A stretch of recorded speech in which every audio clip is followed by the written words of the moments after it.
Bad decisions, hasty decisions, too fast, and affects the next 20 years of your life because you made the wrong decision. What makes us make these fast decisions? Fear? Let the fear of regret fuel you to take action today, now. Most of us who are human have to deal with regret from time to time. I'm sure you can agree. Maybe regret because of a poor decision we made. You know, things that I wish I had done differently in my life or in my ministry. Of course, who wouldn't want to take another go at something and improve on the first try by doing it again? But the fact is, you don't get that chance.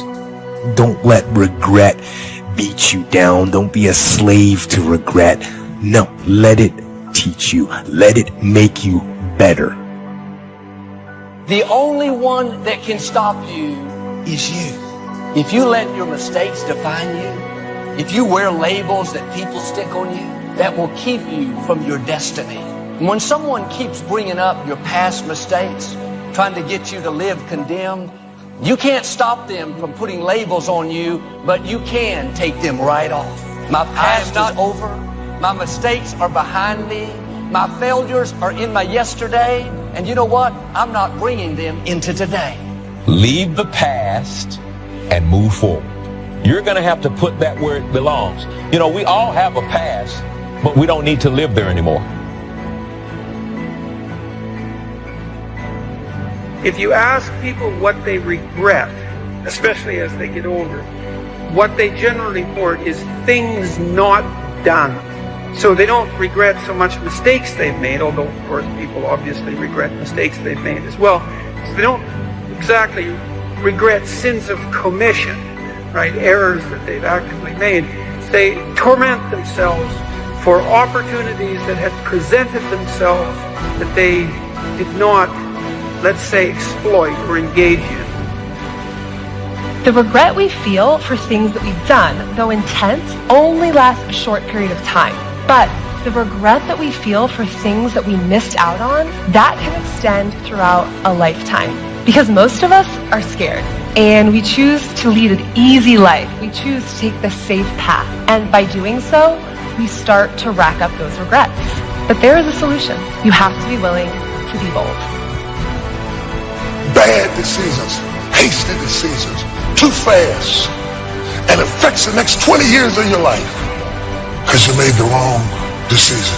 If you'd have just waited, got all your information together, settled yourself, you'd have been better. What makes us make these fast decisions? Fear? It takes discipline to face your fears so you can conquer them. And that's what discipline is. Discipline means taking the hard road, the uphill road, to do what's right. And regret, in and of itself, it's worthless. So, learn and move on. Goals are major to a genuinely success-oriented person. Without them, you're just playing around.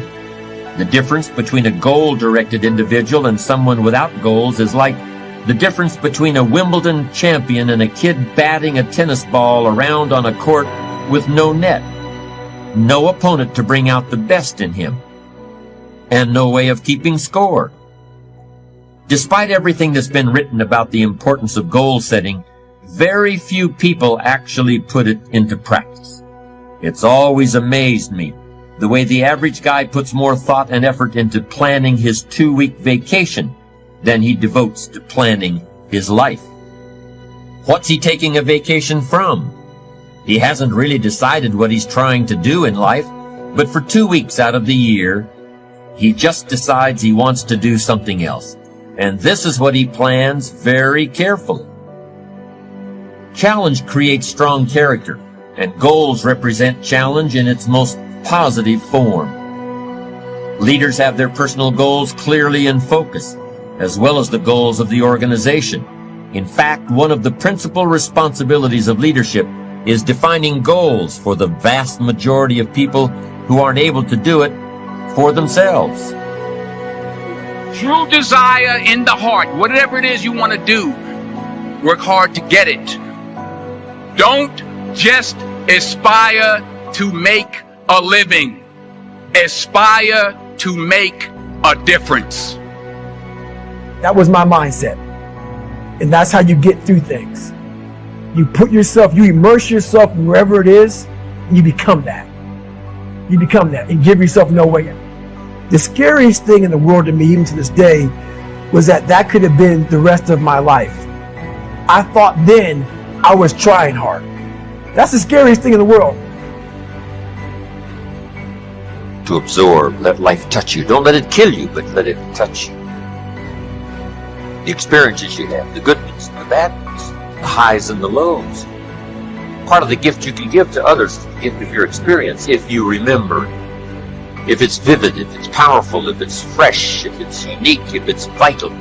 You can really affect other people with the relating your own experiences, just because we're too lazy to live the experience and then reflect on it. Live another week and reflect on it. Take a half a day at the end of the month, reflecting over the month. What were the numbers? Some weren't good, some were good. The books you read, the books you heard about, relating your experiences at the end of the month. At the end of the year, take a weekend. Take some time, reflecting. Over the years, I've developed some ideas about effective goal setting, and I'd like to share those with you in a moment. When I was a kid, I used to dream what it would be like to buy a ticket on a railroad train and just go someplace. I really didn't think about where I'd be going or how long it would take to get there. I just loved the idea of getting on the train and just letting it take me someplace. I guess there's still something appealing about that idea, but it's not really the way you want to live your life as a mature human being. When you grow up, you buy a ticket on a train or a plane because you want to go someplace, and you know exactly where you're going. You may have to change planes in a different city, your flight may be canceled, and you may have to switch to another flight. You may not feel like talking to the person seated next to you, but you will persist. You know where you're headed, and you're quite determined to get there. That's goal-directed behavior in its simplest form. There are short-term goals and long-term goals.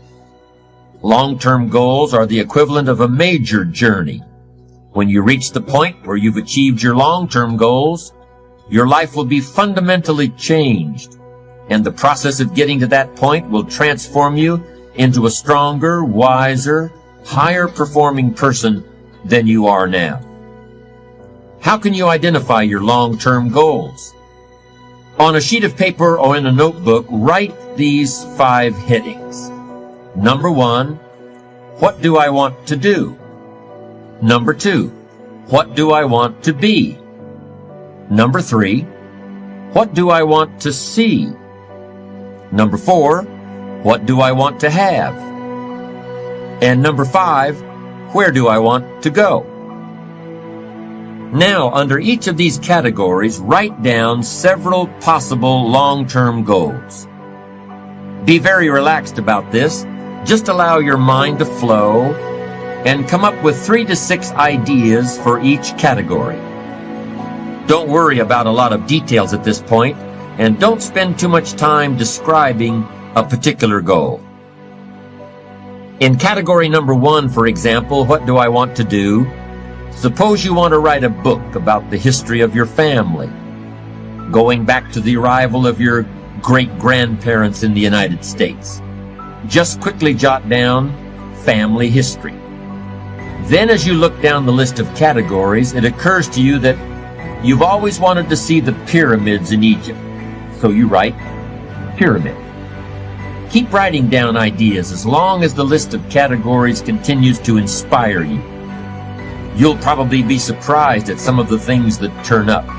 You may have kept a great many desires and aspirations hidden in the back of your mind, but the opportunity to write them down will move them to the forefront of your consciousness.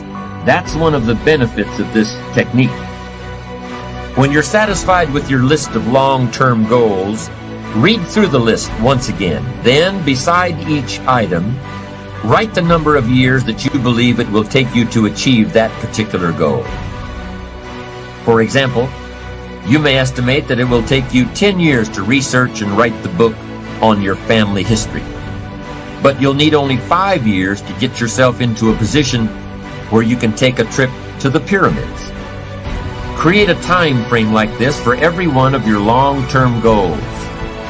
Immediate goals, those that will take less than a year to achieve, are important too, of course, and we'll deal with those separately in a moment. When you're finished entering your time frames, there should be a fairly balanced distribution of all your goals. If there are many 1- and 3-year objectives, but only a few in the 10-year category, maybe you need to think more about what you really want your life to add up to. What kind of life you really want to build over the long run. But if there's a preponderance of 10-year goals, and relatively few of the shorter-term variety, this may be an indication that you're putting things off, that you're focused too much on where you'll be at the end of the day and not enough on what you can accomplish right now. Keep working on your list, adding and subtracting goals with various time frames until you've created a more or less even distribution.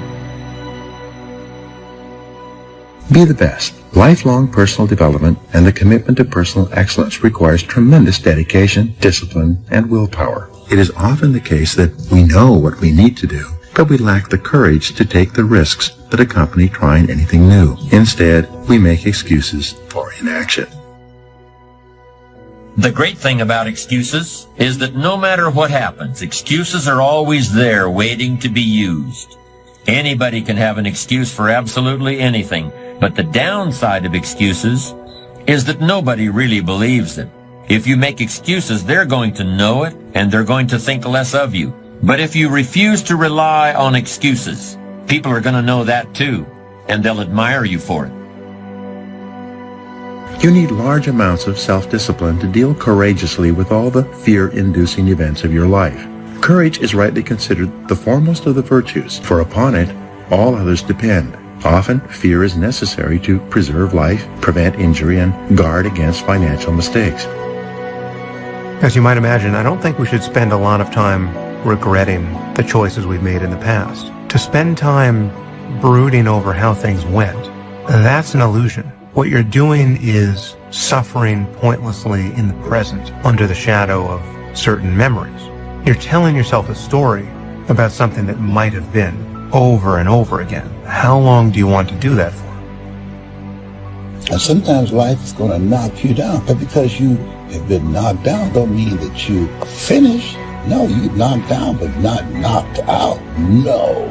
You got some reasons. It might be your own sense of pride and determination in the kind of life that you want to create.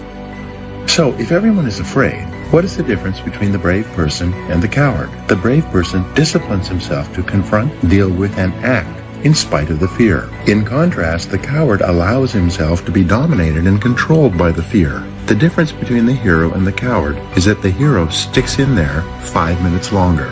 No one is born with fears. Fears can therefore be unlearned by practicing self-discipline repeatedly with regard to fear until it goes away. The most common fears that we experience, which often sabotage all hopes for success, are the fears of failure, poverty, and loss of money. These fears cause people to avoid risk of any kind and to reject opportunity when it's presented to them. How many times have you had a great idea, didn't do anything about it, and then a year later someone did something about it, made a lot of money, got the promotion, etc.? So when you have the idea, the inspiration to act, it's time. Act. You don't have to know it perfectly. You know, you can drive from here to California, wherever you might be, assuming you're not in Hawaii, by going west, and what happens is that you don't have to see the whole route. You only need to see 200 yards ahead of you. At night, you can drive just with your headlights, and the headlights keep moving with you. And your goal in life is to get in the game. You don't have to see the whole blueprint. You just have to see the next steps, the next steps, the next steps. And if you keep taking the next steps, eventually you get to where you want to go. Does that make sense? We believe that when you are vibrating at the level of 100% expectancy that you're going to get something, it's already a done deal.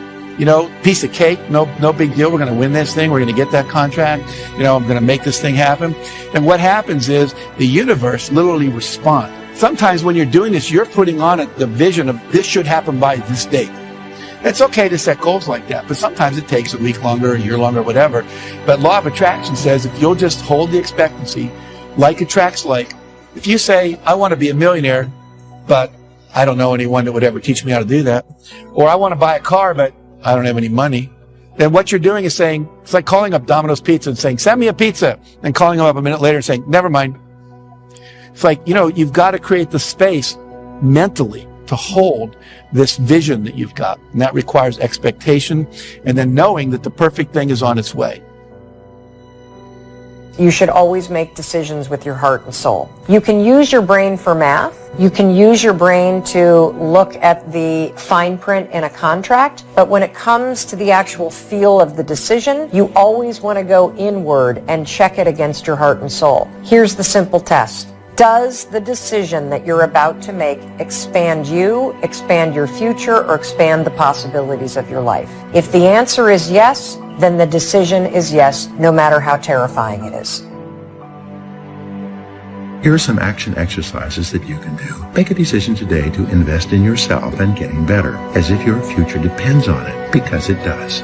Identify the most important skills you have that determine the quality and quantity of results you get at your work, and make a plan to get better in each one.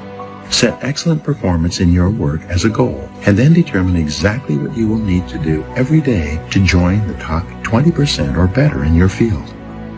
Look ahead 3 to 5 years and determine the new knowledge and skills you will need in order to lead your field in the future. Then start acquiring them today. If you could wave a magic wand and become absolutely excellent, which one skill would have the greatest impact on your earning ability? Whatever your answer, set that skill as a goal, make a plan, and work on it every day.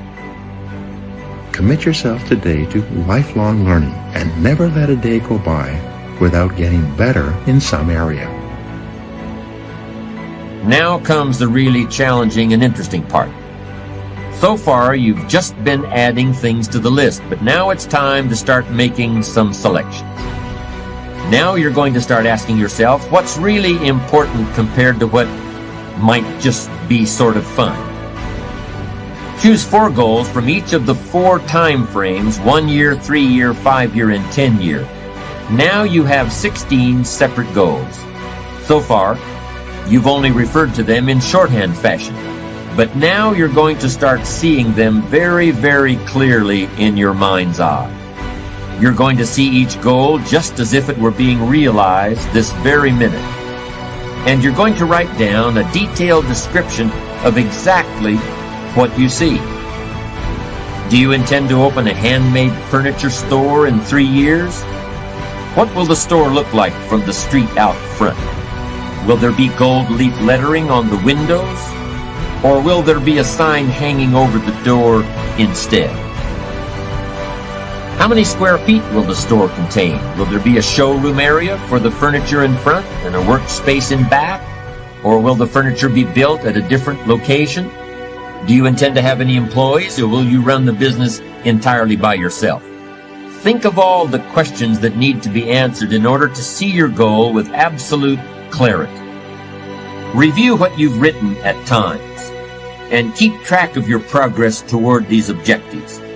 Above all, persevere. Goal setting is a very important first step, but goal achievement is a continuous, lifelong process. That's what makes it so challenging.